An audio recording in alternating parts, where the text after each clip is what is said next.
Raih cita-cita, bangkit melanglang buana.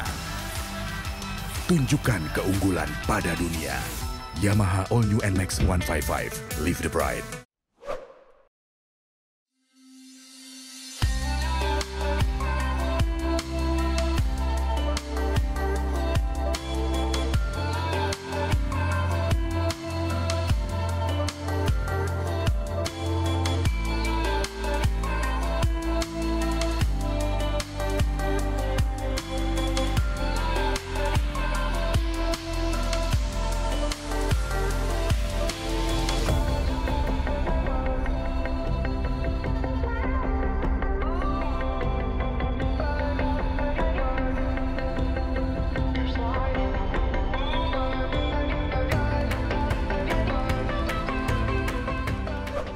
Ya Pak, terkait dengan TPS 3R itu bagaimana latar belakang proses sampai manfaat yang dirasakan oleh Desa Taru?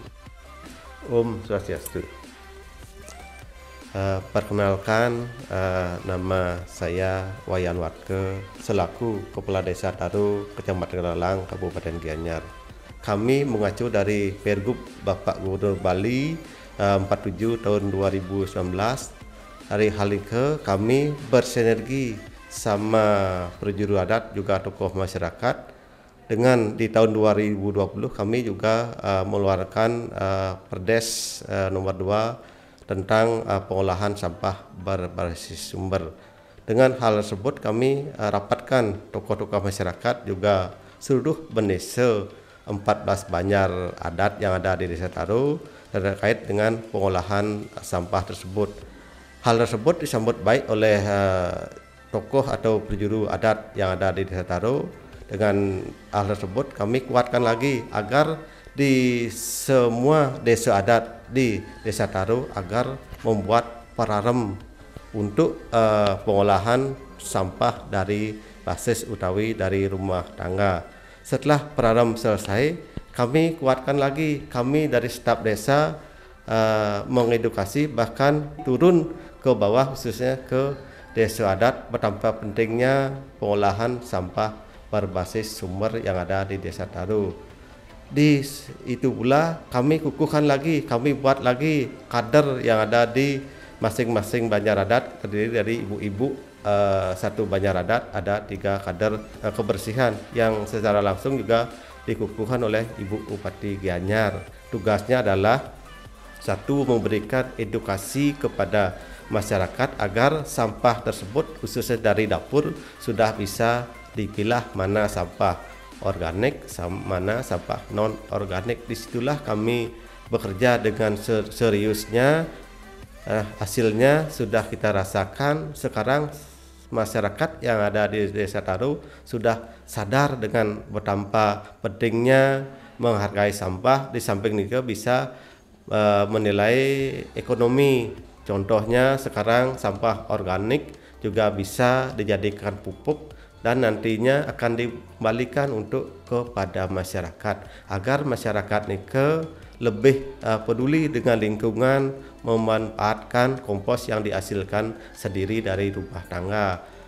Dengan itu kami di desa sangat bangga sekali bisa bekerja bersinergi sama adatnya. Nike yang kami lakukan di Desa Taru. Biasanya dalam pembuatan TPS di desa kan ada mungkin masyarakat tidak menerima karena mungkin bau itu. Bagaimana cara Pak Perbekal mendekati supaya tidak terjadi polemik di masyarakat?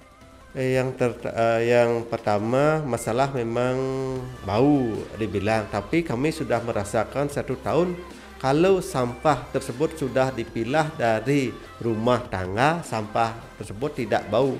Bahkan nanti bisa lihat, buktikan langsung datang ke TPS 3R 3 Taru, sampah itu tidak bau. Bahkan kami jadikan objek wisata di sana sebagai objek studi banding kunjungan desa yang lain di tempat pengolahan tersebut. Intinya sampah tersebut sudah dipilah dari rumah tangga, sampah tersebut tidak mengeluarkan bau busuk. Tidak mengeluarkan bau busuk intinya ya. Saat situasi masih normal, pariwisata normal, apakah dengan dikelolanya lingkungan secara baik ini berdampak terhadap ekonomi masyarakat dan pariwisata di sini, Pak? Ya, dengan adanya pengolahan sampah baik secara komprehensif berkelanjutan, akhirnya bonusnya lah kami mendapatkan desa wisata selama pandemi Covid, Pak. Selama pandemi Covid-19 di Desa Taro, kami pun tetap bisa menerima kunjungan. Sampai akhir tahun kami dapat kunjungan 14.000 wisatawan domestik yang berkunjung ke Desa Taro melalui objek wisata yang dikelola oleh Desa Taro, baik dengan kelompok juga perorangan, semua sudah bekerja sama melalui unit Desa Wisata Taro yang dikelola oleh Pop Darwis melalui unit pengolahan desa wisata di bawah BUMDes. Untuk terkait TPS 3R, untuk fasilitasnya apa saja dan bagaimana cara mengoperasikannya? Pertama, memang operasionalnya cukup tinggi. Awalnya per tahun kami subsidi dari desa awalnya sekitar 200 juta per tahun. Dengan berjalannya waktu, karena Niki sudah menghasilkan dari hasil dari kompos, juga dari penjualan plastik, juga ada botol-botol. Untuk juga di masyarakat kami pungut juga retribusi sebesar 5.000. 1.000 kami berikan kepada, misalnya ada pecalang yang memungut, kami berikan kepada pecalang juga untuk memungut retribusinya di masing-masing adat. Juga ada sekerruno terlibat dalamnya sesuai dengan adatnya masing-masing, siapapun bisa memungut retribusi. Juga ada PKK yang di store adalah 4.000 dibawa ke BUMDes. Nike sebagai juga ada juga pila, juga kami kerjasamakan sama pengolahan sampah. Nanti hasilnya bisa mereka memberikan subsidi lebih, harganya lebih mahal sesuai dengan volume sampah yang dihasilkan pemilik usaha tersebut. Untuk prestasi sendiri di dalam TPS 3R ini sudah tingkat? Ya, pertama mungkin kami diapresiasi oleh Bapak Bupati Gianyar. Beliau pun langsung memberikan kami 1 buah truk untuk lebih bisa melayani masyarakat. Juga diapresiasi oleh Pak Gubernur, juga nanti kami akan diberikan penghargaan Desa Taro dengan giatnya, bahkan sudah bisa mengolah sampahnya dari sumber.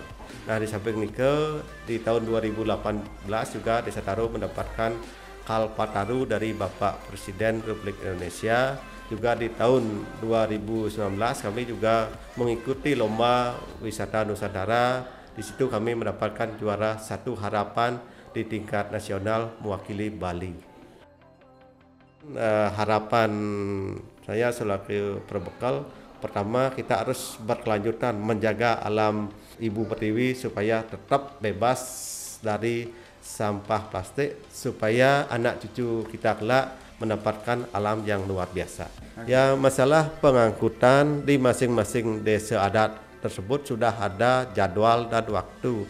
Contohkan satu desa adat yang ada di Desa Adat Tarukajo, minimal 1 minggu 2 kali diangkut. Contohnya di Desa Adat Tarukajo, hari Selasa yang diambil adalah sampah plastiknya saja. Hari Jumatnya aja sampah organik. Seandainya masyarakat membawa sampah tidak sesuai dengan jadwalnya, tidak diangkut juga. Kalau sampahnya masih belum terpisah, masih tercampur, juga tidak diangkut dari fasilitas pengolahan sampah di Desa Taro.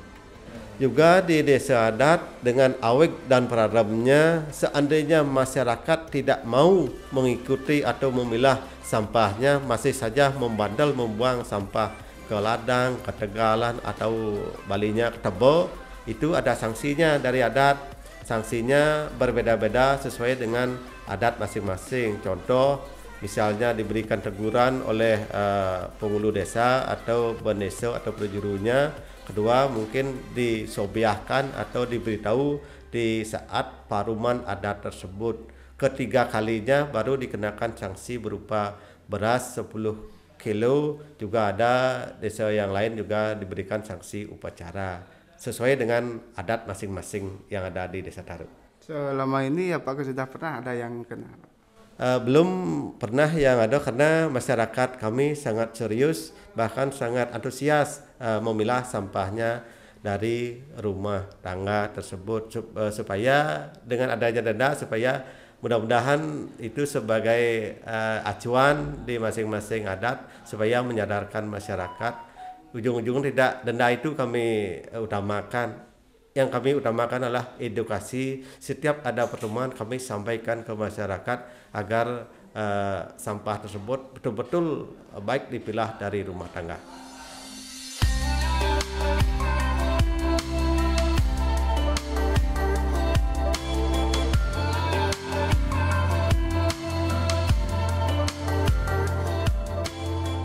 Ya, untuk pertama lahan ini milik pribadi, kami kerjasamakan dengan desa dan kami tanam beberapa jenis pepohonan di sini yang kami tanam. Itu ada ini yang kita lihat bersama, ini bunga mitir, ada pepaya, dulu di sini ada cabai seperti itu, dan ada sayuran. Untuk semuanya dari hasil ini kita lagi olah untuk jadi kegiatan posyandu. Kami olah di pepaya. Sekarang musimnya untuk ketahanan pangan, posyandunya kami gunakan pepaya misalnya. Jadi tergantung musim ini dia Iya. tanamnya. Ya, ada sayur banyak. Setiap harinya ada yang merawat ini Ada, biasanya ada yang merawat. dari staf desa. Bukan, kami ambil dari gini, buruh yang gini ya. Kami usahakan yang memiliki gini RTM-nya untuk rumah tangga miskinnya. Oh. Ya, supaya bisa gini mendapatkan pekerjaan, kami manfaatkan untuk pengolahan di sini gini. Berarti berapa orang yang dipekerjakan? Kalau di sini yang untuk merawatnya mungkin ada tiga orang. Ini pepaya udah ditanam dari berapa bulan ini? 2020 ditanam. Ya cuma ini yang bertahan yang dari 2020. Yang lainnya baru. Untuk pupuknya didapatkan? Kami menggunakan pupuk gini, organik, kerjasamakan dengan fasilitas TPS 3R yang ada di Blong. Berarti ini pupuknya hasil dari program TPS 3R Ya, Desa Taru. Desa Taru ya. Bagus pupuknya beli? Bagus karena kami adakan pencampuran dengan gini, kotor-kotoran hewan. Nanti untuk lebih jelas pupuknya, kita bisa langsung lihat ke fasilitas TPS 3R gitu. Iya.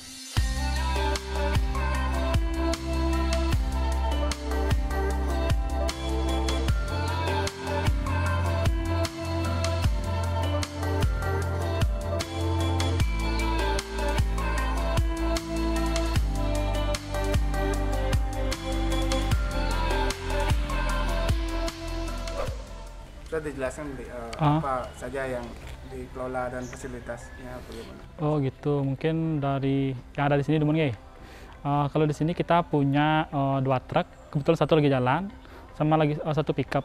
Nah, selain itu kita juga punya niki gedung yang kita pakai sekarang untuk penempatan sampah organik yang kita dapat di warga. Lalu kita juga punya mesin blower yang berguna untuk memberi angin pada proses pengkomposan. Kita juga punya mesin pengayak untuk mengayak biar lebih cepat. Nah, habis itu mungkin yang saya jelaskan dari alurnya Dumun. Pertama kan dari tim pengangkut sambil keluar pagi, mereka jalan ke tempat-tempat yang sudah kita jadwalkan. Karena setiap hari ini beda-beda jadwalnya. Setelah mereka selesai mengangkut, datang ke sini, maka akan ditaruh di sini sampah yang mereka dapat. Dengan catatan kalau di sini kita menurunkan sampah organik dan di bangunan yang ada di sana itu sampah non organik. Nah, kayak sekarang kan non organik ini nanti akan turunin di sana di tempat residu. Nah, setelah sampai sini organik turun, di sini ada ibu-ibu yang akan menyortir. Kita punya 2 staf untuk menyortir organik karena kadang-kadang masih ada aja terselip kayak plastik dan lain sebagainya. Setelah itu, setelah sudah bagus, organiknya dibawa ke mesin cacah. Setelah ada mesin cacah, setelah itu sampah organiknya dicacah, lalu ditaruh di pilih, di gundukan yang ada di sana. Jadi semakin lama dia akan semakin ke sana. Setelah 3 bulan, maka organik itu akan udah seperti tanah bentuknya, jadi kecil-kecil. Di sana kita ayak dulu. Setelah kita ayak, kita punya bahan untuk mencampur kompos seperti kotoran. Di sini kita pakai kotor sapi untuk sekarang. Setelah itu kita punya daun bambu, juga ada komposisi sedikit tanah dengan takaran masing-masing. Setelah itu kita langsung mau packing dari pupuknya. Nah, kalau non-organik, alurnya nanti organik turun di tempat residu, dipilah dulu yang memiliki nilai ekonomi. Yang memiliki ekonomi kita pilah, yang tidak memiliki nilai ekonomi kita anggap itu sudah benar-benar residu, kita kirim ke Tembesi seperti itu. Berapa ton biasanya dihasilkan? Nah, bervariasi sekarang karena kita punya penjadwalan organik beda, non-organik beda. Jadi setiap banjar di sini perlu diketahui di Betado kan ada 14 banjar nih. Nah, kita jadwalkan masing-masing banjar itu dapat 2 kali seminggu pengangkutan. Pengangkutan pertama itu adalah non-organik, pengangkutan kedua itu adalah organik. Misalnya kayak sekarang nih hari Senin, kita penjemputannya itu non-organik. Udah non-organik, kalau kita rata-ratakan, itu sekitar 8 ton. Karena biasanya truk itu berjalan sampai 2 kali biasanya. 2 kali ditambah lagi ada pickup karena kita juga di sini juga masih ada kayak ganggang yang nggak bisa terjangkau oleh truk. Kita jalani pickupnya situ. Kalau untuk non-organik rata-rata itu sekitar 8 ton per hari di jadwal non-organik. Kalau untuk organik itu rata-rata 12 ton. Rata-rata 12 ton untuk per harinya. Jadi kalau non-organik kemungkinan truknya itu jalan sampai 3 kali plus pickupnya. Gitu. Pupuk yang dihasilkan ini didistribusikan kemana? Untuk sekarang kita ada ketahanan pangan, kita mengirim ke beberapa spot objek wisata kayak beberapa penangkaran di Kunang-Kunang, terus ada beberapa villa, tapi itu ada prosedurnya harus lewat desa dulu, karena kan nanti dibayar sama desa. Kita memenuhi itu dulu untuk ketahanan pangannya. Selain itu, kalau ada memang mungkin dari pribadi yang ke sini untuk membeli pupuk, kita juga melayani hal tersebut. Terus sekarang kita baru menaruh di sini sama di BUMDes saja, karena kita kan unit kita ini di bawah BUMDes gitu. Harga berapa, Bri? Apakah lebih rendah dari harga? Untuk organik saja, untuk pupuk komposnya itu kita jual 1.000. Karena itu kan belum ada campuran, jadi murni masih pupuk kompos istilahnya, masih kompos saja. Untuk pupuk yang sudah tercampur itu harganya 2.000 per kilo. Jadi nanti kan ada kiloannya, misalnya udah kita packing satu karung itu isinya 20 kilo, jadi tinggal dikalikan aja 2.000. Tapi kalau memang jadi banyak kan itu ada harga khusus lagi itu.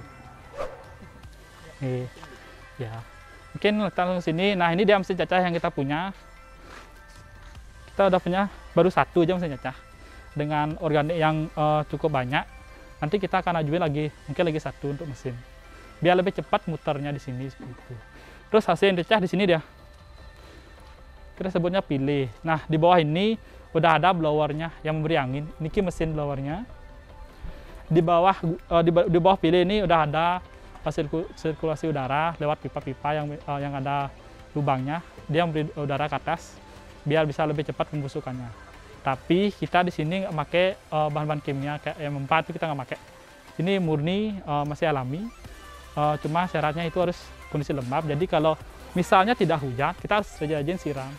Kalau sekarang musim hujan, kita nggak perlu sering-sering nyiram karena memang udah kayak disiram dari hujannya situ. Nah, kayak gini dia gunduk-gundukannya. Jadi semakin ke sana dia semakin lama umurnya situ. Nih. Kayak ini dia pipa yang di bawah. Di bawah pilih ini kayak ini pipanya nanti dari sana ada sirkulasi udara yang masuk ke gininya, ke organiknya.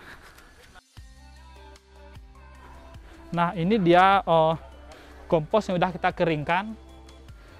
Ini udah kita keringkan, cuma belum kita ayak. Karena sekarang musim hujan kan harus sering-sering dikeringin. Jadi ini dia. Nanti lewat prosesnya di sana ada yang mengayak. Nah, situ dia. Diayaknya. Nanti ya buturnya lebih besar jatuh ke sini.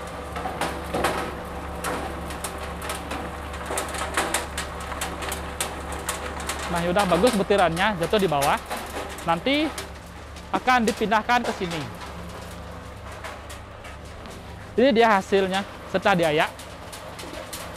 Setelah diayak, ini dia hasilnya. Ini yang udah kita packing. dikit proses pencampurannya. Diaduk-aduk dulu, ada kotorannya, ada daun bambu, ada berapa persen tanahnya.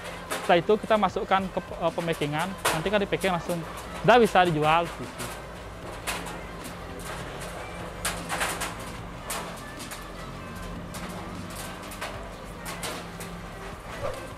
Ibu kan sebagai kadar apa?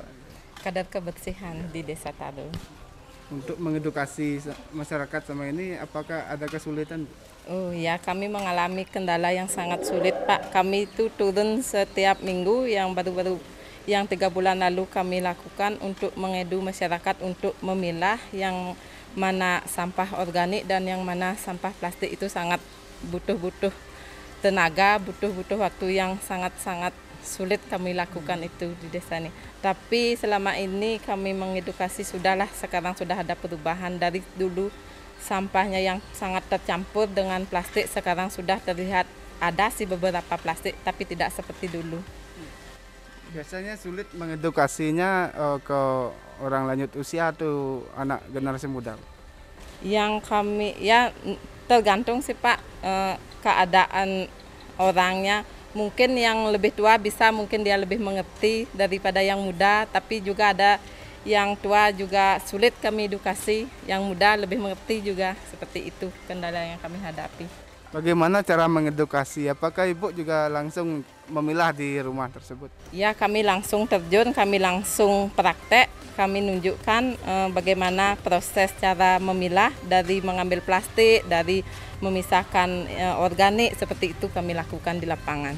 Kira-kira yang menyebabkan sulit itu karena apanya, Bu? Karena mungkin ribet atau bagaimana? Ya, seperti sulitnya, seperti mungkin masyarakat itu menganggap itu agak mungkin sampah itu kotor, Pak. Tapi bagi kami itu kalau tidak dipisah tambah sulit lagi kami di sini mengerjakan ini.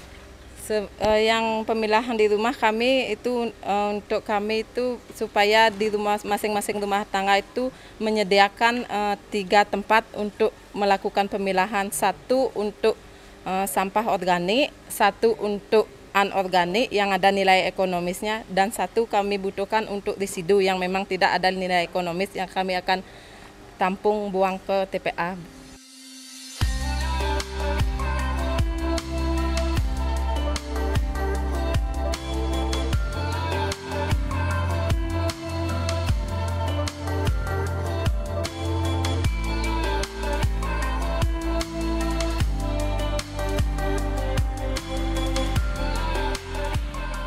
Kekurangan sama ini bagaimana?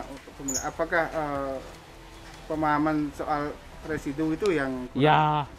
Ya pemahaman tentang pemilahan sampah itu kebanyakan terjadi pada rentan usia yang tergolong 50 tahun ke atas itulah. Yang dianggap sampah itu sulitlah dipilah karena belum mengerti apa itu sampah terpilah, itu apa itu non organik dan organik. Kalau yang sudah menginjak SMA sampai kuliah remaja itu sudah mengerti tentang pilahan sampah. Bahwa saya sering titip pesan sama remaja-remaja ya, pemuda-pemudi, itu saya titip pesan bahwa sampaikanlah ke orang tuanya bahwa sampah terpilah harus keluar, maka akan diangkut. Kalau tidak ya tidak diangkut sama fasilitas sampah Desa Taru gitu. Bu, sudah berapa tahun mengikuti program pemilahan sampah dan kesulitannya di mana, Bu? Kalau pemilahan sampah baru dilakukan di sini sekitar 1 tahunan. Kalau soal pemilahan sampah sih enggak begitu sulit. Cuman kan kalau kita ini udah sih agak untuk pemilahan sampahnya. Cuman ada 1-2 keselipan itu enggak disengaja. Untuk edukasi dari pihak komunitas bagaimana sama ini? Kalau di edukasi komunitas itu bagus nih pengedukasiannya. Baik itu cara penyampaiannya bagus banget. Manfaat dari keluarga yang didapatkan dari adanya program dari desa ini apa? Gininya mau dia dari desanya biar lingkungannya bersih, biar enak dipandang gitu.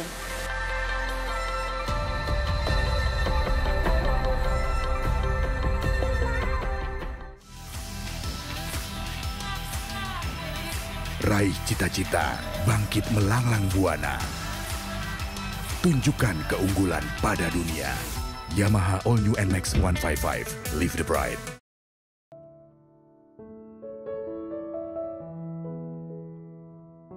Baca berita selengkapnya di koran Tribun Bali dan baca juga www.tribunbali.com. Jangan lupa follow, like, komen, dan share Facebook, Instagram, dan YouTube Tribun Bali.